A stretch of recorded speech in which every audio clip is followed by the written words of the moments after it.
All right, so if we'd like to go ahead and get started, good morning, everyone, and welcome to this month's Boomerang Labs webinar on Beyond Recognition, Awards as Catalysts for Startup Growth and Engagement.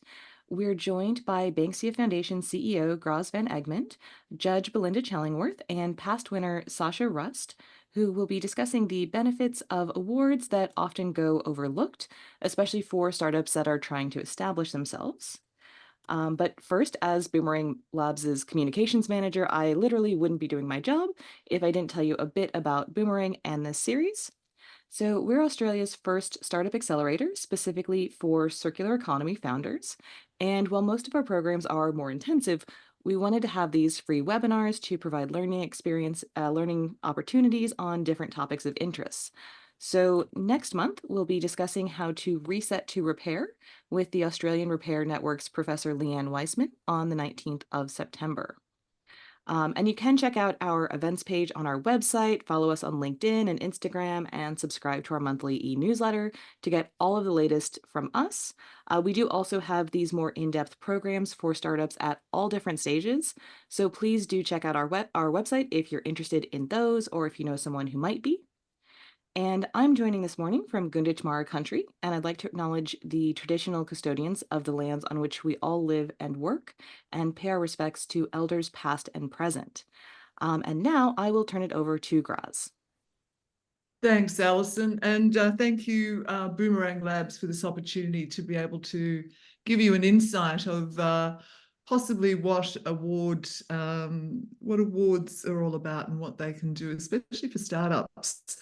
I've been at the Banksia Foundation for 26 years now. I love what I'm doing in the sense of discovering and finding out what is actually happening in sustainability across Australia. A lot of times we're down on out and we're sort of saying we're not doing enough. But I think by progressing further, we need to recognise what is being achieved and that we are doing it. And this is why I love the Banksia Awards, because it's a diverse range of areas under sustainability, under the SDGs, that we can bring to the public and show that what can be done. And especially young people who are looking for careers, who are looking for areas that they can be active in and change the future or for the better, so to speak. But just a bit on Banksia, we're in our 36th year.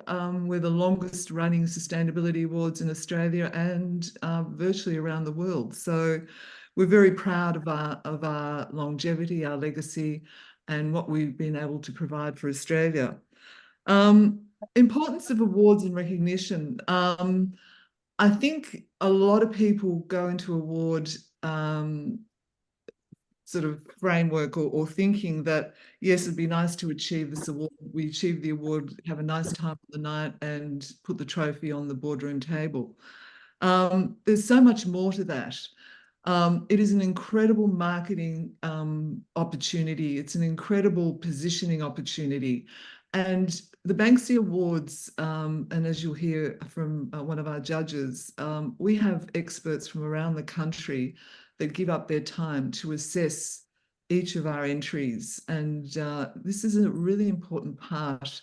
And I'd like to thank Belle and all the other judges that we have, because it's a lot of work from their perspective and bringing their expertise. The other thing with the Banksia Awards, we do communicate with you. We give you feedback. So it's not just a one-way trip. It's very much an engagement, and we do provide information back to you and the opportunity, if you get through to the 50% percentile, the higher percentile of each category, we do an interview process, which is a really important part also of getting to know the entrant a little bit more rather than just reading their submission.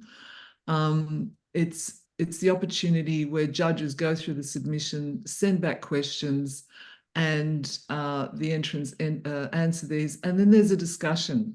So the judges get a much more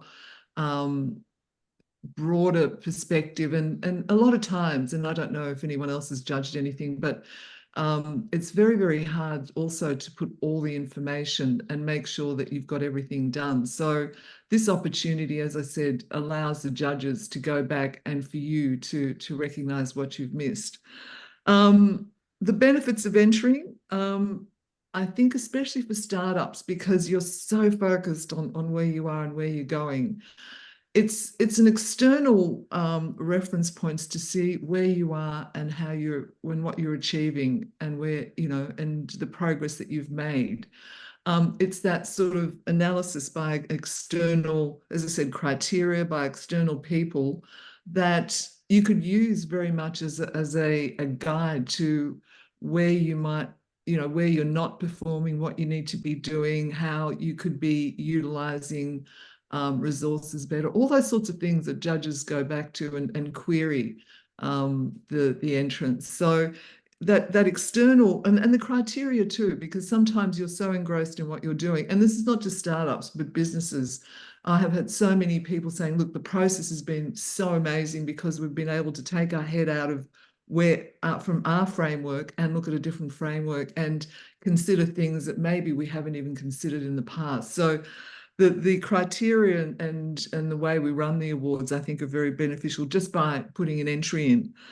The process I've outlined, there is a written submission, there's an opportunity to answer questions back from the judges if you get into that 50% high percentile of each category, and the interview process. Um, and again, all our entries receive feedback, which I think is a really important, it closes that loop. I think a lot of times you put grants in, you put, financial applications in, and no one comes back to you. And I think we're in a society where communications has really stopped. So for me, it's really important that we close the loop on the hard work that you've done and that we provide you with that feedback. So you can analyze that and take that on board and go forward. And we've had a number of entrants that have entered from year to year that have gained incredible insight and have worked towards winning a Banksia Award in their category. In regards to once you're a finalist, we promote, the recognition, reward and recognition. We promote your finalist status and we produce Australia's sustainability success stories after each award program, and that's on our website.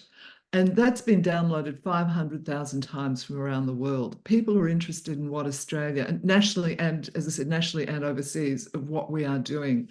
And this publication really serves as a great knowledge hub of some of the key areas on where Australia is excelling, innovating, etc. So that platform is an incredible promotional tool for Banksia, but also for the finalists. And then once you get to the awards night and you win, the awards night itself is an inspiration. There's so many people from government, corporations, community. It's a very, very positive feeling on the night. And the fact is that again, why Banksia was formed, we are achieving, we are doing things, but we want to spread it to the broader community. Sometimes we live in this cocoon in sustainability that we talk to each other, we support each other, but we don't take the message out further into the community. And they want to, as I said, especially young people, they want to hear what's happening. And we need to use the sustainability platform as that differentiator, that we are doing things possibly better than other organizations or companies, and really promote it out there. So once you win, Banksia works with you in an incredible way. So, we promote you. You join our Banksia National Alumni, which is a great network where, as I said, it's quite diverse, and we've had incredible connectivity between projects and companies who are helping each other through the alumni. So that is a really, really great, platform to be able to go forward and really use that network. It's amazing some of the conversations that we've had in the meetings where, although these are all winners, there is still ways of improving. There are still problems that people have, and they come together and they really talk and solve a lot of the areas that they have issues with. And it's that feeling of solidarity too, that I'm not the only one that's experiencing this problem. There are other people, and they're learning from their experience of how they've tackled the problem and gone forward. So that is a really important network. Um, the value of winning a Banksia Award. Um, we know from our past winners that it's opened amazing doors. It's opened financial streams for them. We have had startups like, for example, Planet Protector, that won. They've won in a few times and finally actually won a Gold Banksia Award a couple of years ago. And Joanne, the CEO from Planet Protector, and has been working closely with me, has been really utilising the Banksia Awards for, as I said, financing. But she's utilised it globally too. She's now gone onto the global stage and has used this award to gain recognition in other international awards. So she's from a national award, she's jumped into, and that's the market that she wants to approach some of the in the international field. She's utilized that award to gain other recognition and platforms that have really helped her in expanding her business. I also, there's a number of companies and organizations in Australia that have as a KPI to win a Banksia Award, which I was really surprised about, and I couldn't believe that was happening actually. But it's really nice to see that this is something that people really strive for and feel that it is a real accomplishment in achieving a Banksia Award. And it's really, I did look at some of the questions that came in and how do you use this platform, which I'll address after, but it's up to you. It's how do you, as a winner, present to your audience, and how do you utilize it? It's rather, as I said, a lot of people just put it, they've achieved that recognition, put it on the sideboard or the trophy, and then just wait and hopefully, someone will recognize them. But it is a tool that you can then use to go out there and show your excellence. You've been judged by experts across this country who have given you that recognition, so you need to use it. And any award program, as I said, a lot of people put a lot of work into the upfront area. They achieve the award and they say, okay, now it's done. I'm expecting all these wonderful things to happen. No, you have to work the platform. You have to work the award. You have to go out there and tell people that you have achieved this recognition. So that's really important. So that's a little bit of the background on the Banksia Foundation. I'd like to go into now, I'm very, very grateful to our two speakers today. The first speaker is Sascha Rust, and I'll just read out his profile for those that didn't. Well, you can't help it. He was born in Queensland, so, but he did come down to Melbourne, became a Victorian. And I don't know why, because of the cold weather. So Sascha, that's a really interesting move. So Sascha trained initially as a chef at several of the city's awarded venues before a drive to understand the whole journey of food. And that took him overseas to work with farmers, markets, and food businesses in France. On his return, he opened multiple restaurants, making the start of an entrepreneurial career.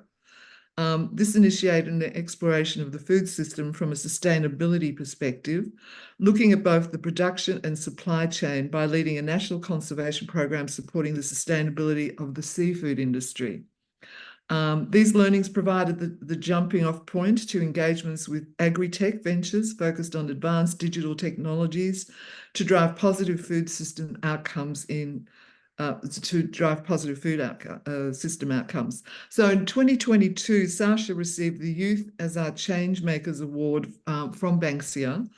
And his work now has spanned not-for-profit, academic and commercial spheres where he loves supporting work on systemic and challenging problems. And I've been very privileged to have had a lot of contact with Sascha over the years since his award, and just to see his progress on what he's doing and his incredible entrepreneurial flair. So Sascha, over to you. Yeah, thanks, Graz. I guess I need to lead up, sort of actually fill in the blanks of that amazing intro which ChatGPT wrote for myself. So,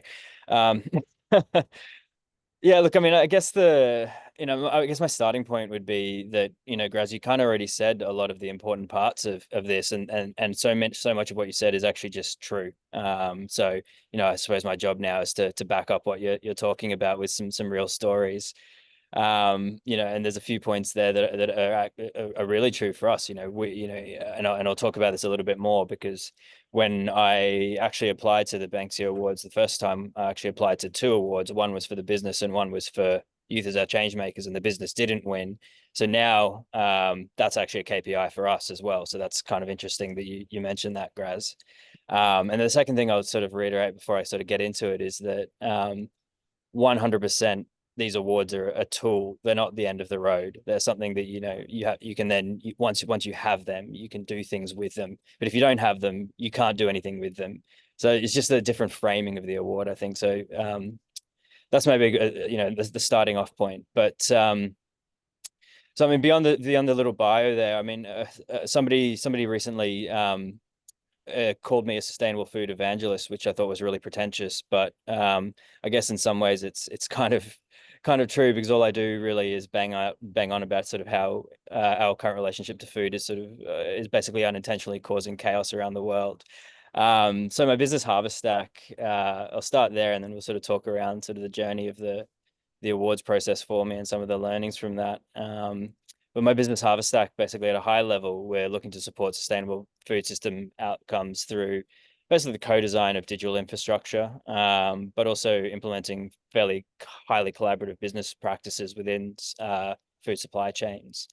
What this means on the ground basically is that we've released a trading app which lets food producers sell directly to their markets, restaurants, food retail, whatever that might be.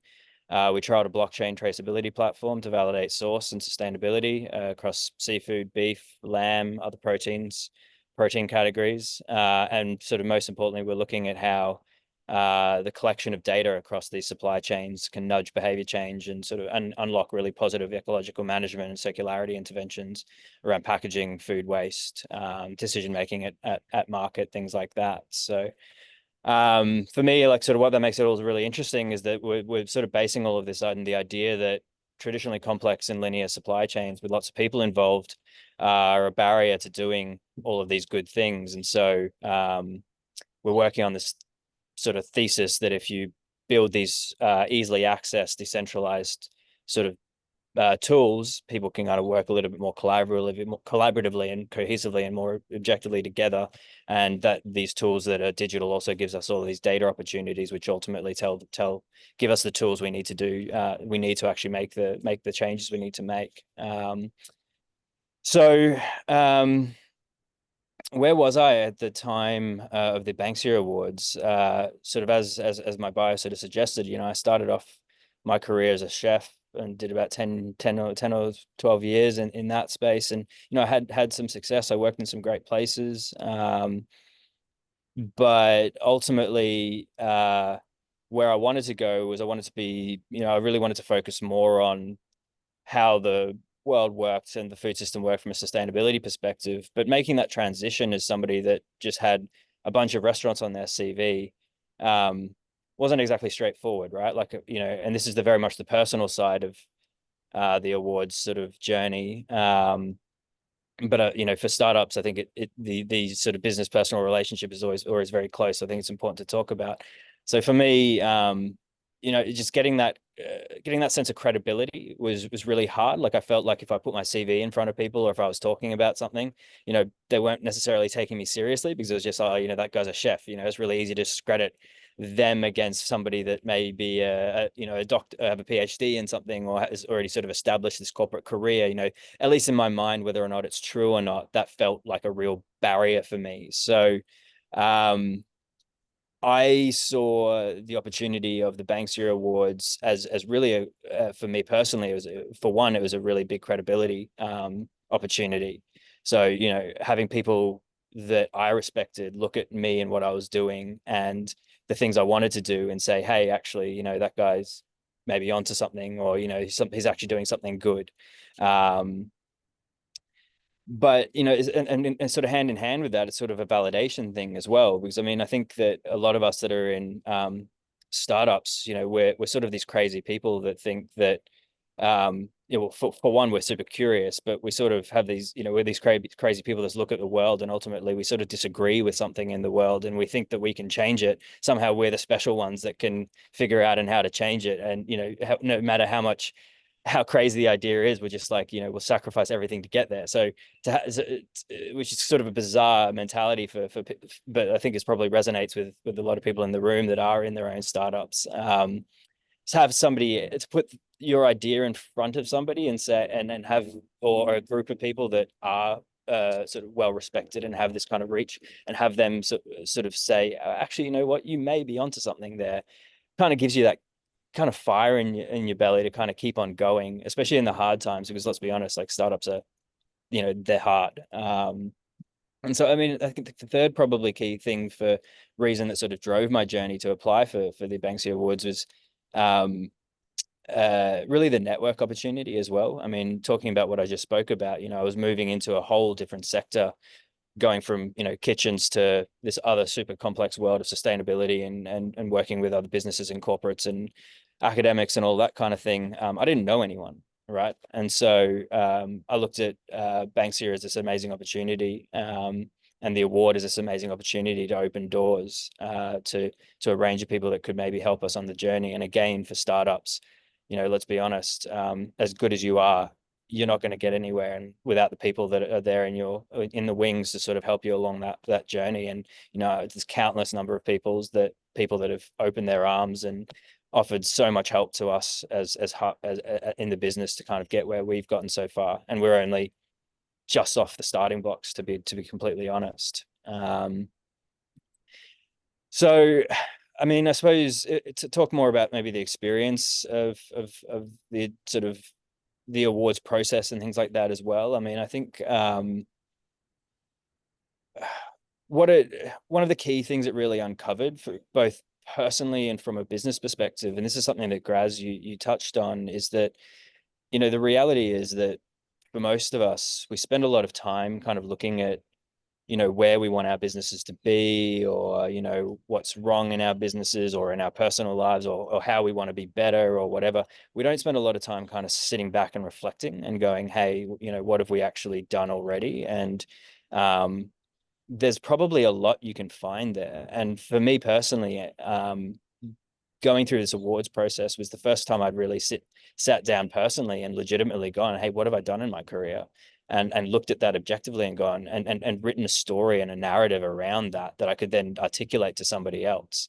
So beyond the awards process, going through that process has been so valuable, in so many instances where I can now very clearly tell somebody that journey that you heard in the Graz's intro to me, that journey wasn't clear to me until I sat down and went through that reflection process.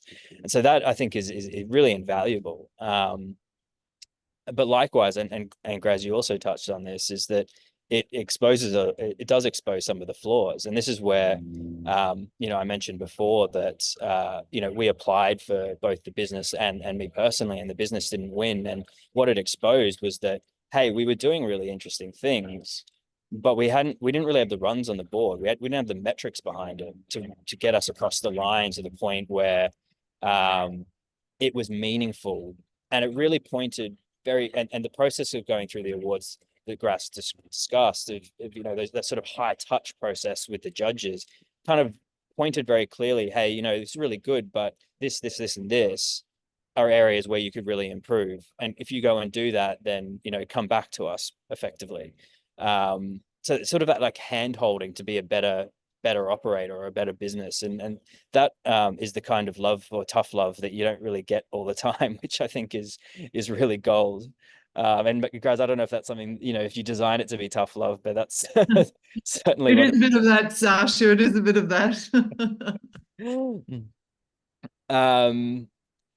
So yeah, I mean, I guess look, that's kind of the core of my experience with the awards process. But so really, if you boil that down, it forced a reflection, both personally and professionally, which is amazing. Opened up a whole bunch of connections. On the awards night alone, I walked away with a business card from I think it was 6 or 7 key people that were related to funding, supply chain, data collection, all of these things that were sort of tangential to the business, that have in some way or another opened up another door or helped us along the way. So even just that immediate sort of touch point, that super tangible immediate touch point is amazing. But then the follow on from that I'm working very closely with one of the judges now with Harvest Stack on an ongoing basis around the ethical design of technology, which is awesome. Somebody that I never would have met previously. So, and then, as I mentioned when I started speaking, it gave us a target, which is amazing. A big shiny target, which is let's win the award, but then it gave us a bunch of sub targets of like,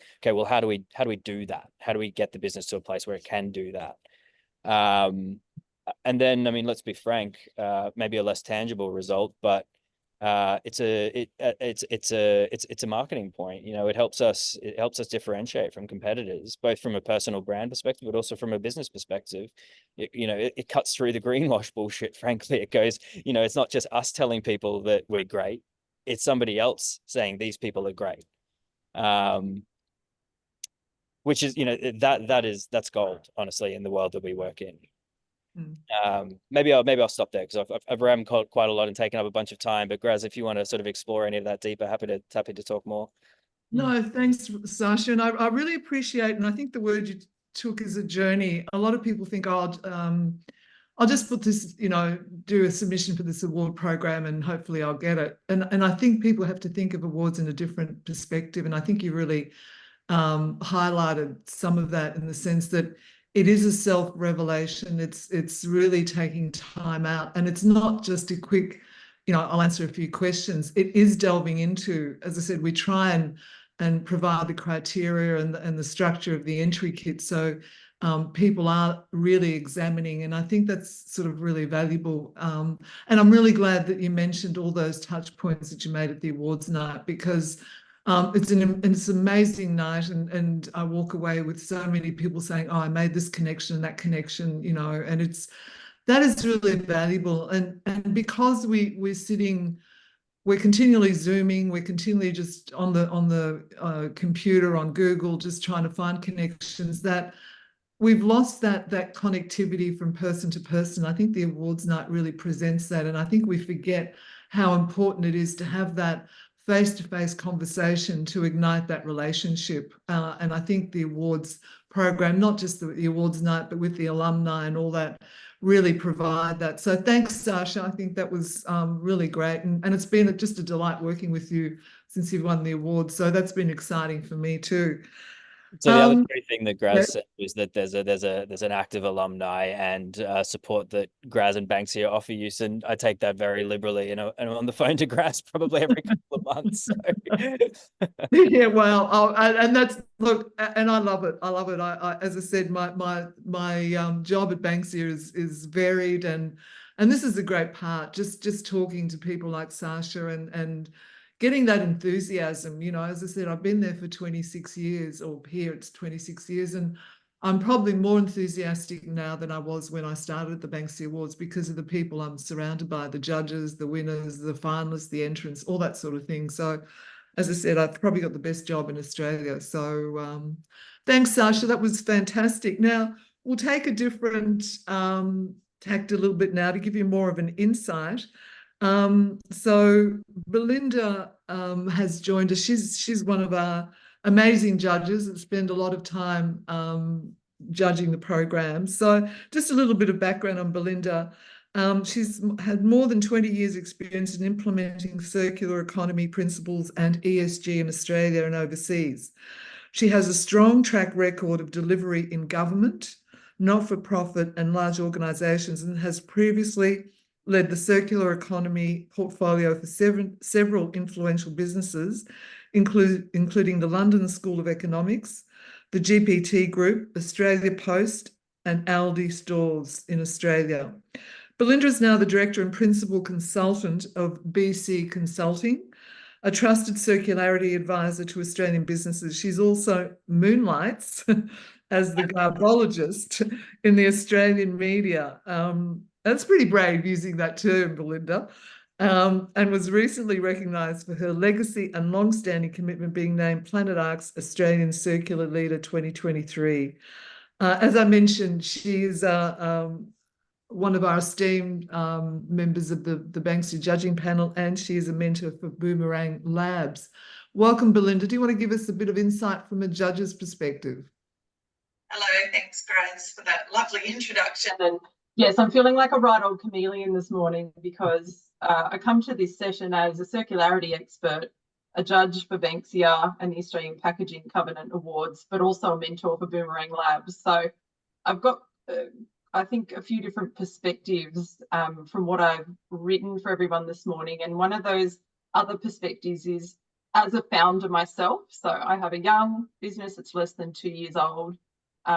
So I completely get the resource constraints and some of the challenges for our audience on the call this morning because time is precious. So having said that, if we could move to the next slide and we'll jump right in. So just from a judge's perspective, lots of people before the session asked questions around, well, leverage and profile and how can this help me improve, I guess, where my enterprise is at in different aspects. And what I wanted to, I guess, share first of all is that the judges come from many different backgrounds, have a lot of industry experience, and are kind of in it with you as well, doing, working in ESG and sustainability day to day.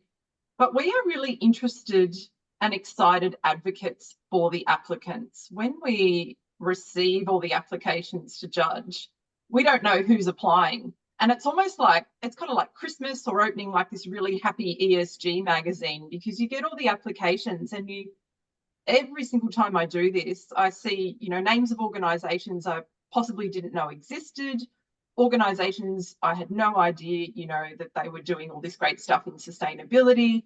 And it's a learning exercise for us as we're going through and doing our voluntary job, which is to read the applications, score them, put a critical eye over them, ask questions.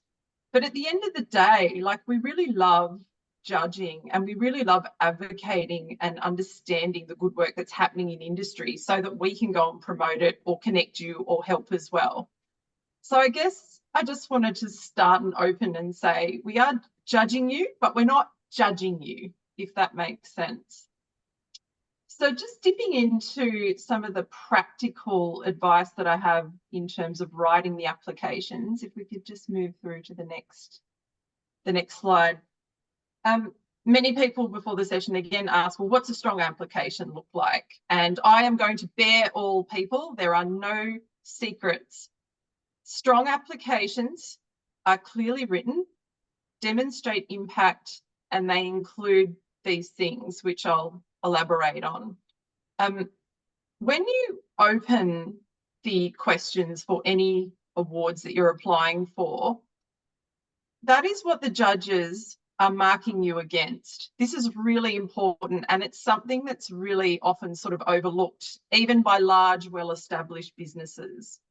So, for example, when you apply for the Banksia Awards, the first question asks you about, okay, what does your enterprise do? Give us some details, give us some context. What's your alignment with the sustainable development goals?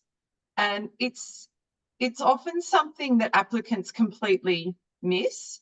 And to me, it's such a quick and easy win because, again, that's what we're marking you against, the questions that are in the application. If you're unsure about how your enterprise aligns with the Sustainable Development Goals, there is a link on the Banksia website, the Align benchmark, which you can use. So that resource is there before you apply. The other thing in the introduction section is, I think, assume that whoever's reading this knows nothing about your organisation. So write, really basic things like how long have you been operational for? How many people work for your enterprise? What suppliers, are you collaborating with? Where do you operate? What's the scale of your organisation? And these are the next things I've written here. These are things as entrepreneurs you'll be very used to articulating. So the why, why does your enterprise exist? What is the problem that you're solving? And I'd strongly encourage you to use statistics that you would have used in your own research previously, because that sets the context in the current market. If you're the only, for example, organisation doing what you do, or you're the first one to do it in the way that you're doing it, or 5 other organisations have tried it and they've failed, and you're sort of the next one in that industry to give it a crack, put all of that in there because it really paints a picture of what you're up against as an organisation and helps, I think, just sort of understand where you sit in the current market. And then if we move to the next slide, these are some other things I would strongly encourage you to make sure that you include. If you have results, and Sascha talked about metrics, these are really important. Literally write out your results in the application. There's nothing sort of, I guess, more disappointing as a judge to get an application where you can see that the organisation is doing really good things. However, they've said, we're getting really strong results. Look in our attachment B. And it's not like, we don't really want to go on a treasure hunt. It is a voluntary role, and we really do need things up in our face, very clear, boom, boom, boom, numbers, methodology, results. Put it in your application as opposed to just leaving it in your attachments and hoping that the judges will sort of file through and try and find everything on your behalf. Now, having said that, metrics and data are really important, but there's no problem if you don't necessarily have lots of numbers or assurance, you're not at that point yet. There's no harm in modelling numbers and doing some assumptions and just being very clear in your methodology and saying our conservative estimate at this point is we've saved whatever it may be, X thousand tonnes from landfill, or we've repaired 2,000 products, whatever it may be. The next thing I'd also really, I can't stress this enough because this is something, again, that's often asked for in award applications, but applicants kind of shy away from putting it in, your challenges. I honestly cannot encourage you enough to say and to articulate what you're up against. Whatever may have been really difficult, put it in the application. It's not going to weaken your application, it's going to make it stronger. And the reason I say that is when we receive applications that sort of paint everything to be quite rosy and everything's great and, you know, haven't really come up against anything difficult, the judges are all, as I said, experienced individuals. We're all working in ESG. We know how hard it is. We're doing it day to day and have done it for decades.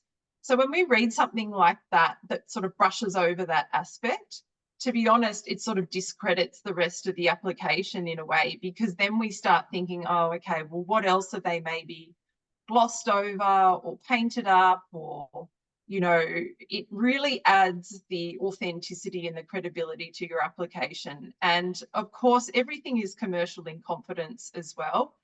Every award I've ever judged, you know, all the other people that I work with are people who have really strong, you know, integrity, and, you know, the details of the applications do not go further than this process. So don't be afraid of that. The other thing I would also say is that if you have future, I have put dreams, anticipated obstacles and plans, again, there's no harm in listing things and saying, okay, we know that we need to address doing a life cycle assessment on our product. We know that we need to improve our supply chain. We know that we need to work with our customers better. Again, there's no harm in making it clear that you can see what you need to do next, but you might not have got to it. That's totally okay. So if we just move to the next couple of points, these are more sort of logistical things that I thought I'd include. So when you go to apply for any awards, have a look at the weightings that go with each set of questions. Sometimes, and I'm particularly thinking about Banksia, the first question is worth like 10 points. However, further questions in the application are worth, you know, 30 to 40. So if you're looking at your application and you've written, you know, 2 pages on the first question, which is only worth 10 points, but then you've written, you know, maybe half a page for the questions that are worth 30 to 40 points, you know, you're going to know, or I'm letting you know that there's probably going to be an issue with that because you haven't written as much content, or you haven't addressed all the questions in the latter part of the application. So the number of points for each question gives you clues about how much detail you should include. I'd also say this is a really practical thing, but write your application offline, put it in a Word document, put it in OneNote, put it in, whatever your software of choice is, and write the questions at the top, write your answers below. And then I would even go so far as looking at the questions, and as you answer each question, like put a strike through it to make sure that you've answered it, because again, that's what you're being marked on. We look at what are the questions asked, what's the answer. You can have the best organisation in the world, you can have all these amazing results, but I can tell you that applications that don't answer the questions are not strong. And it's a real shame, because we see it, we think, oh, this is awesome, but they haven't answered the questions, so your score is inherently lower. Check this is I find this one a bit of a funny one. Check your spelling and grammar. A lot of the other judges do comment when the applications might have lots of typos or grammatical errors, or the questions are sort of half answered. This is a bit contentious, but I'm not necessarily in that camp myself. I prefer to see good methodology, good transparency, metrics, data, but it would be a disservice if I didn't mention this, because I know lots of other judges feel strongly about this. It is a professional, representation of your organisation. So do check your spelling and grammar. Have someone else proofread it as well. This could be a family member, a friend. It doesn't necessarily need to be someone in industry, but, we're time poor. It can be, a bit of mental load to put these things together. So sometimes it's nice just to, pass it to a family member and say, look, I can't look at this again. Can you just have a read of this? Just make sure it makes sense, it flows. So I'd certainly encourage you to do that. The other thing I would say is, we're trying to work smarter and not harder as founders. There's no problem repurposing text from your marketing or website, but a really common issue I see is applicants who have just copied and pasted it straight from their website, put it straight into the application, and wording to customers and marketing wording has a certain way about it, which is not necessarily fit for purpose for award submissions. So I've actually just put an example here and on the next slide to give you a sense of what I mean. So if we just actually, can we flick over to the next slide and I'll just go through that. Avoid vague statements. So if you're saying things like, we're delivering really good results, we're collaborating with lots of partners, your application is going to be strong is if you flesh that out and, use timeframes. So in this example here, I've said, okay, what financial year over 12 months, we prevented 3,000 toys from going to landfill. We sent them to about 500 charities. Again, there's no problem with you being clear when you're using estimates or methodology, as long as they're backed up, with some sound calculations, and then some specifics. Where did they go? New South Wales, Victoria, Western Australia. So this is just an example of a really good, a really good response to a question. Again, often we see applications which have just answered all the questions, but they don't have metrics, they don't have specifics, they're very high level, and they're vague. And as a judge, you need to be able to critically look at the information that's presented to you. And even if, you're a really good enterprise and you're doing really good things, if you're not clear, it's going to be a weak application. So just some final thoughts. If we could flick to the last slide. If you are a named finalist and you go along to the awards night, which, as Graz mentioned, is really fun, but it can be a bit nerve-wracking. There's lots of people, there's bright lights, there's drinks.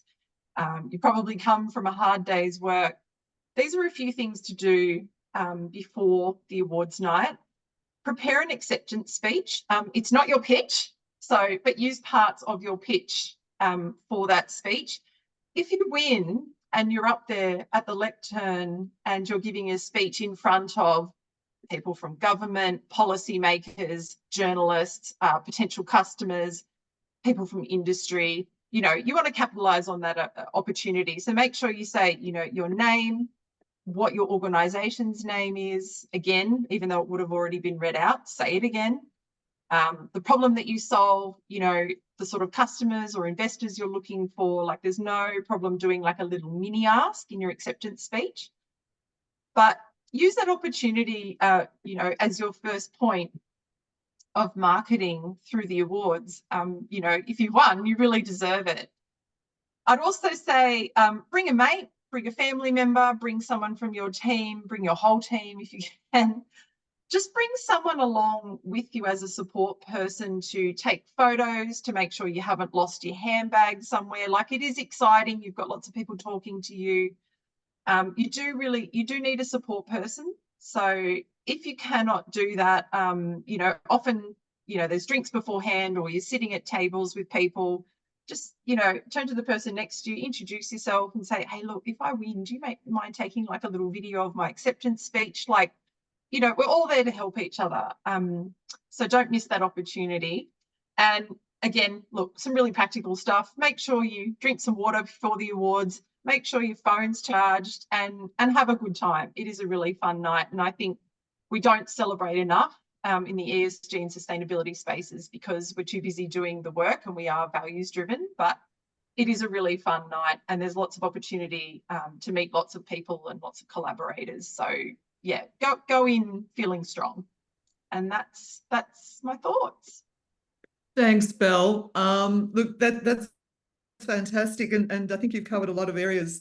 One of the things I think that I'd just like to underline what Belle said, you're not trying to impress. A lot of the entries that we receive, you know, we're best at this, we're best at that, and it's, yes, you need to put your best foot forward, but you need to substantiate what you're good at. And it's that information, it's the data, it's what you've achieved. I think the specifics around why you are wonderful, and maybe even on a big board, put why are we great, and then list all those things that you can then put in your entry. What have you achieved and how have you achieved it? Because that's what we want to hear. I mean, it is about leadership and innovation. What differentiates you from, as I said, Belle mentioned that, from other people in your industry that are doing it. And where are you going? What do you want? That is so important, especially for startups. This has to be a really big part of your entry. What do you want to achieve? Where do you want to go? Provide a timeline. Provide something for judges to know that you have thought of that going into the future, and that's really important. I think we did go through the questions, and I think we've answered a lot of them, and thank you for Sascha and Belle for doing that. One of the things that I did want to say is, one of the questions was, how can awards contribute to attracting investors? How the award has accelerated growth and trajectory, and how can startups use award platforms to engage with their target audience? Well, this is all great. It's up to you. We provide the tool, we provide the platform, we provide all the information and support that you need. It's up to you how you use it. You have to think of it, and I think Sascha explained it very well, as a journey. And it's a marketing platform. A lot of people don't realize that awards are incredible marketing platforms, and it's how you incorporate it in documents afterwards, after you've won. You know, keep on telling people that you've won a Banksia Awards. We provide a lot of assets that you can use as a winner on your emails, in your documentation, all those sorts of things. So use those things, talk about it. Put it as part of your, as I said, submissions. Let people know that you have been recognised, because a lot of people just receive this award and sit back and sort of hope, as I said, for things to happen. You need to work it. It's not going to work itself. And as I said, I'm always there. As I said, Sascha and I have developed quite a relationship, so we're always chatting, but I'm always there to help people. helping and talking to a number of organisations that have won award, introducing them to people. So use the Banksia platform as that helping hand. And I think you also mentioned that, Sascha, that helping hand that can take your initiative further, expose your initiative, create opportunities for you to gain financial investment, all those things. But again, we provide the tool. It's up to you how you want to use it. Just one other thing before we go to questions. The judges, I hate the word, but I can't think of another word. We talk about the X factor. And that's probably the differentiation between the finalists and the winners. What is your X factor? Again, what makes you different? Where are you leading? Your differentiation point. And we talk about what comes out. It could be something simply that you're in an industry that's really, really hard to work with.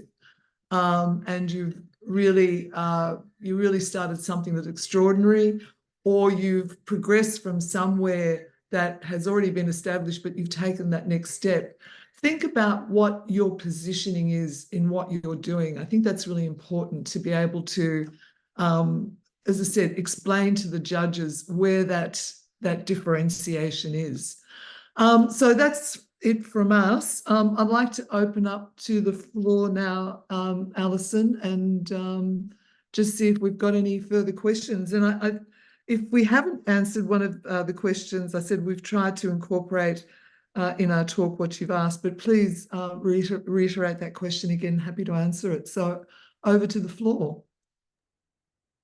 So I haven't seen any questions in the chat. And I do see that we are at 5 minutes to 11. So I'm going to say speak now or forever hold your peace, or email us Good morning. afterwards. It's Rob Manning from SAW.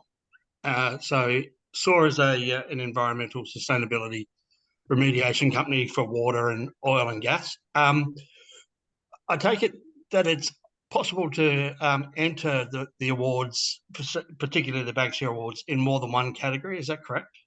That's correct. Yes, you can. We do have a particular category, the Technology for Impact Award, which is particularly geared for startups. So that one is because we found that we were getting a lot of inquiries for startups sort of saying, look, we just don't have the data that possibly the other categories really require. So if you fit into that technology, and it's fairly a broad Technology for Impact Award, we've tried to make it as broad as possible. But that one, the judges realised that it could be, you could be in a trial, or you just mightn't have that information. Belle, do you want to add anything further? I think, again, on the data point, because I totally get it. As a judge, we need to be able to see some sort of impact. But if I have my founder hat on and my own experience of applying for awards, I've had to just, estimate, do a little Excel sheet, have some sound methodology, take off a few thousand to be conservative. And, there's no problem with that as long as you're sort of clear, transparent. And, sometimes you just have to start somewhere, but it's just about being honest at the same time. So that's how I've approached things when I've applied for awards myself, and had that challenge of not necessarily having, robust systems and data and all of the things.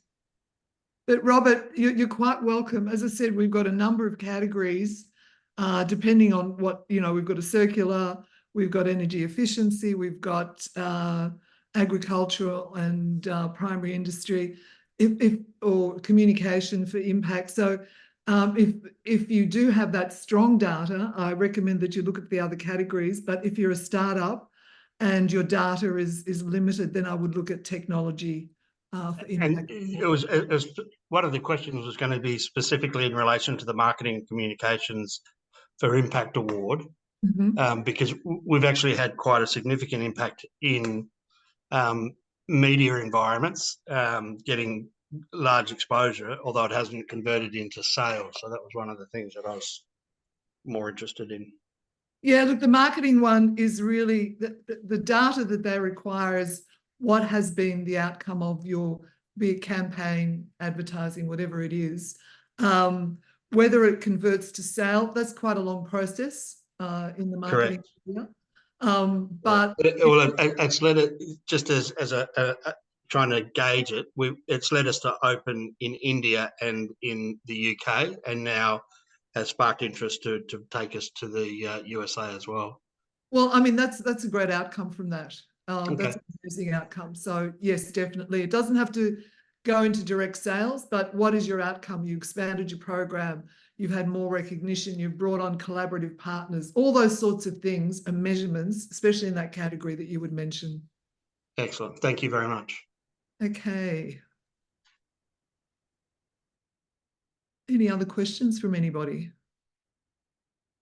The other thing we put up I'm always happy to talk through if you need help in talking through which entry, have I got enough data, how do I approach, you can always contact me at Graz, Graz, at banksiafdn.com. And I'm happy to set up a meeting and talk through your entry and just see where you're at, because sometimes it is a bit hard, especially with startups, just to know, are they at that point of entry? So really happy to have discussions with you. And Grace, can we reach out to you on LinkedIn as well? Connect through LinkedIn? I can, yeah, you can do LinkedIn. Excellent, thank you. Yeah, but as I said, don't be shy. Connect with me. I can talk you through it. And as I said, happy to spend the time with you. There's a question in the box. Okay, so is there a way to see the questions before you apply? Yes, all you do is download an entry. Actually, we're launching today, so happy launch of the National Banksia Awards. So this is quite nice that we're able to do this presentation. If you go to the website and then you can go to the respective category and you download the entry kit, there's so much information in that entry kit. So as I said, we've tried to be, provide you with everything that you possibly want, but there's always questions. So as I said, happy to chat with anybody and as I said, answer any of the questions.